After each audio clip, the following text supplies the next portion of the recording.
Jadi ketika Partai Keadilan tidak lolos electoral threshold, kita itu PK tidak bisa ikut pemilu 2004. Maka dari pimpinan kita beristihad untuk kemudian bagaimana membuat kendaraan partai yang baru, itu PKS. PK masih terus berjalan, tapi pimpinan PK beristihad untuk membentuk PKS. Kebetulan dari kesepakatan itu dari Ustadz Hilmi Aminuddin dan Ustadz Hidayat yang waktu itu presiden partai, mereka mengamanahkan saya bersama beberapa teman-teman, mungkin kurang lebih 30 orang, untuk mendirikan PKS.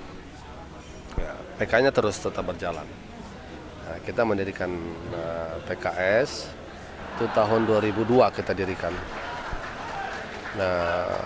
Setelah setahun kemudian kita expose, jadi ada PKS satu sisi, saya dan kawan-kawan, ada PK Pak Hidayat dan kawan-kawan. Kalau di benak publik, ketika kita mengatakan PK dan PKS akan merger, akan bergabung, di benak publik itu diduga akan terjadi perebutan kepemimpinan, ya. Tapi alhamdulillah karena kita syuro, kita berjamaah, ya tidak ada, kita sudah smooth. Ketika kita nyatakan bergabung di Monas, prediksi berbagai pihak yang kita akan pecah itu alhamdulillah sama sekali tidak terjadi. Secara mulus bergabung, Pak Hidayat kemudian yang sebagai presiden PK, saya ketua PKS waktu itu. Ketika bergabung, Pak Hidayat ditunjuk kembali sebagai presiden PKS. Saya ditunjuk sebagai wakil presiden PKS. Ya, alhamdulillah model ini menjadi pembuktian kembali, ya, tradisi PKS, tradisi berpolitik PKS. Kalau di jalan kita sudah tunjukkan, ketika demo kita tertib, ketika merger, penggabungan juga sama sekali tidak ada gejolak dan kita lancar.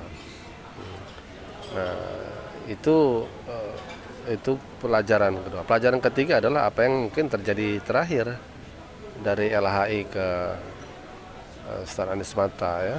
Itu juga bagaimana dalam waktu singkat proses, ya. Jadi apa yang masalah menimpa PKS segera transisi kepemimpinan. Ini menunjukkan ciri partai kader kita yang solid, ya. Dan sekaligus pendidikan politik kita kepada publik, bagaimana berpolitik dengan cara santun, berpolitik dengan cara elegan, sportif, ya. Kalau ini kita pertahankan terus, ya, saya kira citra PKS sebagai partai kader yang paling solid, paling kuat, paling semangat mereka, ya, ini mudah-mudahan akan membuat, ya, satu ciri khas PKS sebagai partai Islam, ya.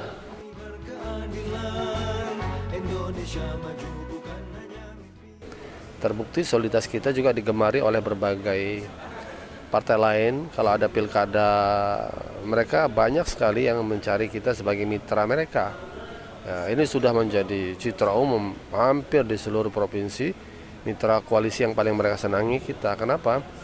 Karena tadi kader kita solid, mau bekerja, ya, memenangkan siapapun yang dipercaya oleh partai. Si A menjadi calon kita, semua kader mendukung. Inilah yang perlu kita jaga oleh semua pihak kita di PKS, terlebih khusus pada ulang tahun kita sekarang ini yang di Semarang. Bagaimana kita bisa terus mempertahankan nilai-nilai yang baik, meningkatkan, mengambil pelajaran dari berbagai, ya, mungkin dulu ada Masyumi, kita lihat apa kelebihan Masyumi, perlu kita contoh. Kelebihan partai-partai Islam sekarang yang menang di Turki, menang di Mesir, menang di Maroko, menang di Tunisia, saya kira pada tempatnya juga kita perlu belajar kelebihan-kelebihan mereka. Dan tentu yang paling utama tentu belajar dari sirah, sejarah Rasulullah dan para sahabat. Ya, saya kira itu sejauh kita terus belajar sebagai partai pembelajar, kita amalkan, saya yakin PKS akan terus membesar.